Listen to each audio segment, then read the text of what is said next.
Oi, gente, tudo bom? Vamos voltar nesse tema da desordem correlacionada, que é um tema que eu acho interessante, é um tema que tem muito trabalho aqui no Instituto e também é um laboratório legal para a gente aprender essa coisa de números aleatórios, aprender a manipular séries, dados, né? Então é um ambiente bem legal para a gente trabalhar bem essa manipulação de dados aí, certo? Essas operações matriciais, né? Então a gente acaba treinando muita coisa aí, né? Multiplicar matrizes, né? Multiplicar a matriz por vetor, essas coisas todas, né? Tá bom? Então vamos lá.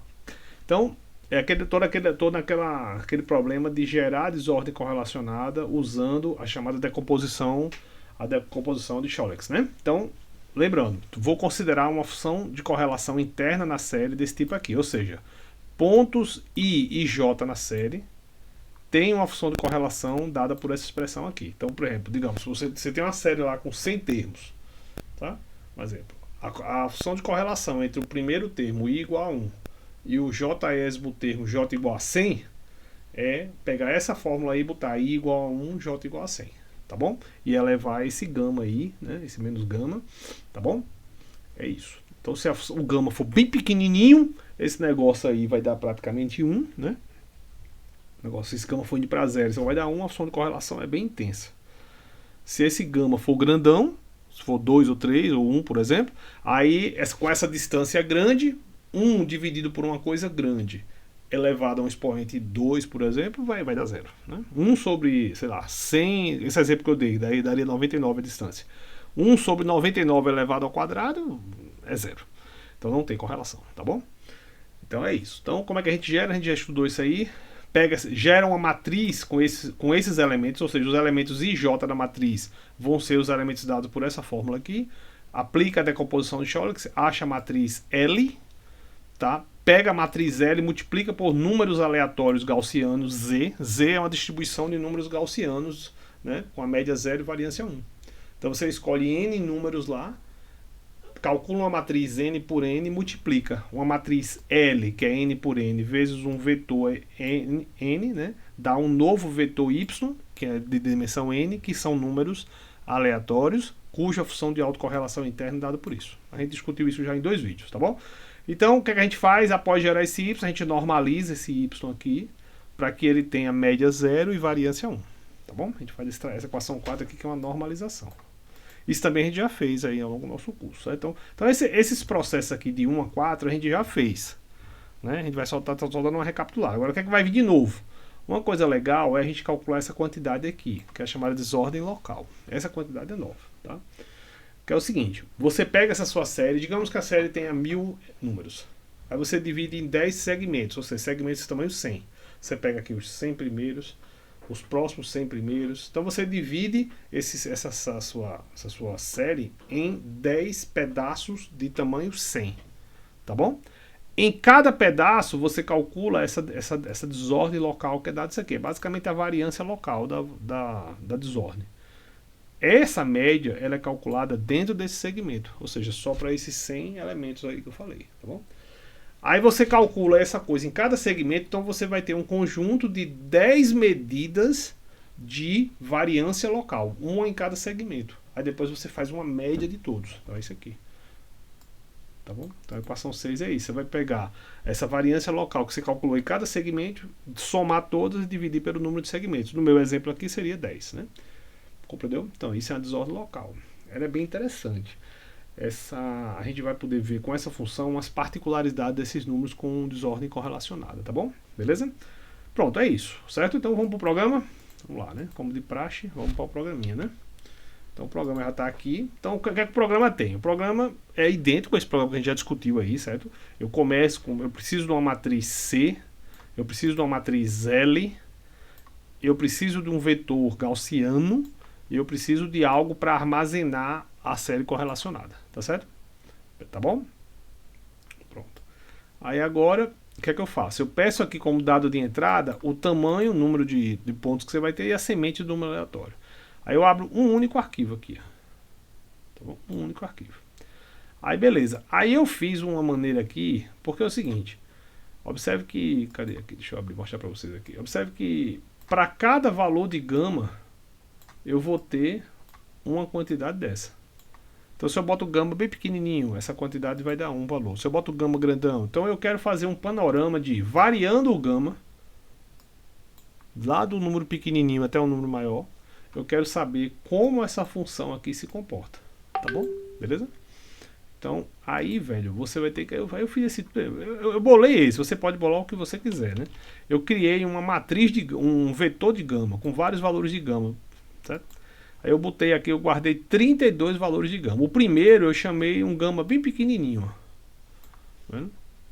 Aí eu fiz um loop de 2 a 32, tá? Ou seja, eu vou escolher 32 valores de gama. Aí o que, é que vai acontecer aqui? Eu tenho aqui esse indexador, ele for menor do que 8, eu obtenho o próximo gama multiplicando o anterior por 5. Quando eu chego num dado limite, eu venho para outra condição aqui, que é quando esse indexador começa em 8. Aí ele já está bem grandão, não vale mais a pena estar multiplicando, aí eu somo aqui um parâmetro 0.1. Então isso é uma maneira meio burra de você, meio simplesinha, de você ter diversos valores de gama entre um valor bem pequenininho e um valor grandão. Não tão grande também, porque se você botar grande demais também, se você botar, por exemplo, gama em módulo ali, você botar gama ali do 100, não tem sentido, até computacionalmente. O gama ele se torna interessante ali até uns 4 ou 5, entendeu? Computacionalmente, se eu estou pensando, se eu estou planejando gerar séries com 1000, 2000, 3000 pontos, não vale a pena colocar aqui gama igual a 10. Gama igual a 10 a correlação vai ser praticamente zero. Então não vale a pena, certo? Esse gama ele é interessante até 2 ou 3, 4 no máximo, certo? Então eu quero fazer um range entre gama bem pequenininho e gama 2 com alguns pontos, sem também botar uma discretização muito pequenininha, porque vai ser gama demais, vai ficar lento o programa, entendeu? Então beleza. Então é isso. Aí agora eu faço um loop nesse indexador de 1 até 10. Aí eu digo, o gama é igual ao G10, que é essa matriz de gama aqui. Então eu vou pegando valores discretos de gama e vou fazendo aquele cálculo. Gero a matriz C, gera a decomposição de Sholix, que a gente já fez, gera os números gaussianos, multiplico a decomposição de Sholix pelos números gaussianos, tá bom? E aí depois faço a normalização que a gente já fez, essa normalizaçãozinha aqui, tá bom? Beleza? Aí aqui eu tinha pego um programa antigo que eu guardei esses números aleatórios no J, tá? Beleza? Nesse programa que eu fiz esse loop adicional que nem precisava, sabe? Eu posso até tirar. Isso aqui era um programa antigo meu que eu tinha feito, então eu posso até tirar isso aqui para não ficar acumulando esse meio mundo de coisa.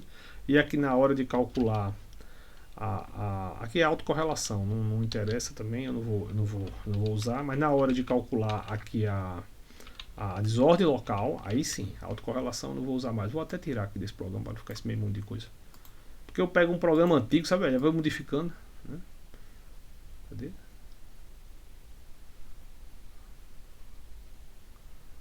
Cadê? Onde é que tá isso aqui? Ah, tá bom. Então é aqui. Perdão. É aqui, cálculo da autocorrelação. Desculpa, viu? Perdão. Pronto. Aí vamos lá. Terminei o cálculo, né? Aí eu vou lá agora calcular a chamada. Eu vou calcular aquela coisa da desordem local. Então vamos lá. Então primeiro eu preciso dividir tudo em segmentos. Então eu faço esse tamanho do segmento igual a n, que é o tamanho do que você entrou, dividido por 10. Então eu vou dividir em 10 segmentos. Se eu botar n igual a 1000, eu vou ter segmentos de tamanho 100, tá bom? Então aqui eu escolhi o tamanho do segmento. Aí o que é que eu faço? Eu vou em cada segmento. Eu digo, o primeiro segmento eu vou chamar de segmento 0. Poderia chamar de 1 também, mas eu vou chamar ele de 0. Aí ele vai de 0 até 9, né? Tá bom? Então eu faço um loop onde você tem do segmento 0, que é o primeiro segmento, até o segmento 9. Aí eu, dentro de cada segmento, eu faço a continha daquilo da média e do desvio médio quadrático. Da média quadrada. Da média e a média quadrática, de posse da média. Isso aqui é como se fosse média de y. Tá? Isso aqui é como se fosse média de y. Isso daqui é a média de y. Cadê? Média de y ao quadrado. Tá bom? Dentro do segmento. Para de posse disso fazer a continha da variância e tudo mais, entendeu? Aí ó, eu fiz só esse truquezinho, tinha esse truquezinho aqui para ajudar vocês na partezinha, deixa eu explicar. Esse loop, ele vai correr dentro dos segmentos. Então eu tenho uma mágicazinha que eu fiz aqui. Por exemplo, pense que você está no primeiro segmento, então esse cara aqui é 0. Aí você faz 0 vezes esse tamanho aqui, que é 100, vai dar 1. Então isso aqui dá 1. E aqui eu tenho segmento mais 1, certo? Né? Que é, no caso, seria 1. É isso? Vezes 100. Então esse loop, para esse cara igual a 0, ele está de 1 até 100. Quando eu boto esse cara 1, aparece um 1 aqui, ó. 1 vezes 100. Então isso aqui começa em 101.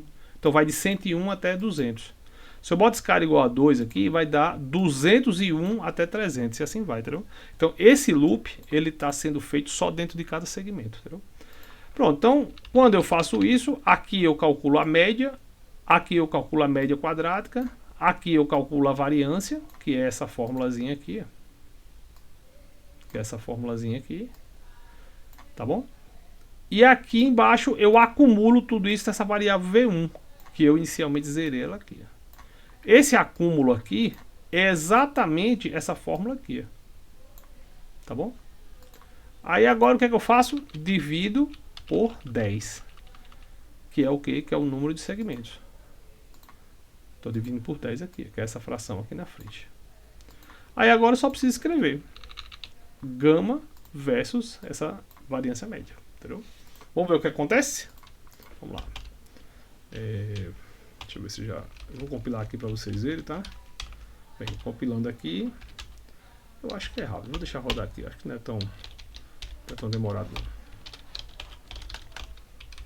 não. Vou botar aqui também um pouquinho maior. Certo? Tá 1000 e 1500. Só para você ver. Então... Bom, já rodou o primeiro, que é o de 1000. Deixa eu mostrar para vocês. Tá aqui, ó. Foi o que eu fiz. Ah, tá. A burrice foi essa daqui, porque como eu removi daqui aquela parte que guardava a desordem no J, eu tenho que obviamente chegar aqui e trocar por isso aqui. Desculpa, tá, gente? Perdão. Uma falha nossa. Agora vai.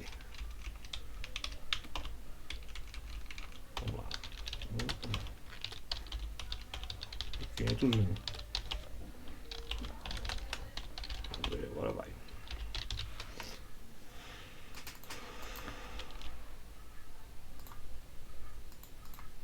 Agora terminou. Pronto, agora sim. Então lembrando, né? Aqui é aquela desordem local. Ou seja, aqui é esse cara aqui. Tá? E aqui no eixo X é o gama. Então, como eu disse a vocês, o gama começa em 0 até mais ou menos 2 pontos quebrados, tá vendo? 2 pontos, quase 3. Né? E não tem tantos pontos aqui. Se você clicar aqui, tem poucos pontos, entendeu? Os pontos ficam mais ou menos igualmente espaçados, entendeu? Não tão, mas ficam mais. Né? Se você quiser, por exemplo, colocar no log, também fica legal, fica bem bonitinho se você colocar no log. A vantagem de fazer dessa forma que eu fiz aí é que ele colocando no log ele fica bem espaçadinho, igualzinho, tá vendo? Fica bem bonitinho. É isso, então, ou seja, gama grande, a desordem local é muito intensa, porque o sistema é aleatório. Não tem correlação, certo? Gama pequeno, aí o sistema tem um comportamento, entre aspas, mais suave, né? A correlação impõe um comportamento mais suave. Isso vai suavizando o potencial localmente. E você vê isso nessa medida aqui da chamada desordem local. Porque, de fato, a desordem local diminui. Entendeu? Ela começa aí da ordem da desordem global, que é 1, uma vez que a gente normalizou lá a variância, né? E ela cai para quase a metade. Tá vendo? Então, o efeito da correlação numa série aleatória, ela suaviza localmente o potencial. Globalmente você tem lá uma distribuição de desordem, mas localmente a desordem realmente diminui. Entendeu? Ficou claro aí, gente? Vamos ver se saiu de 1500. Eu acho que já deve ter saído. Deixa eu ver. Que roda saiu. Só para vocês verem que dá mais ou menos o mesmo resultado. Qualitativamente a mesma coisa, né? Ó, tá vendo? Você tem na região de gama grande, ou seja, o que é gama grande? Só lembrando, gama grande, como isso aqui está negativo, quer dizer que a correlação é 0. Pô. Se você bota gama igual a 3, 4 aí, para qualquer valor de I diferente de J, isso aí, essa correlação já dá muito pequenininha, né? Dá quase nada, entendeu? Existe, é lei de potência, mas é pequena, né? Então o gama grande, ele vai tipo para um sistema sem correlação. Claro que não é formalmente sem correlação, eu sei disso, nós sabemos. Mas ele tem esse status de uma correlação bem fraca, entendeu, velho? Né? Principalmente para distâncias longas, né? Para distâncias próximas, se você coloca aqui igual a J ou I bem próximo de J, aí sim a correlação existe, né? E a gente viu isso lá no cálculo da autocorrelação, né?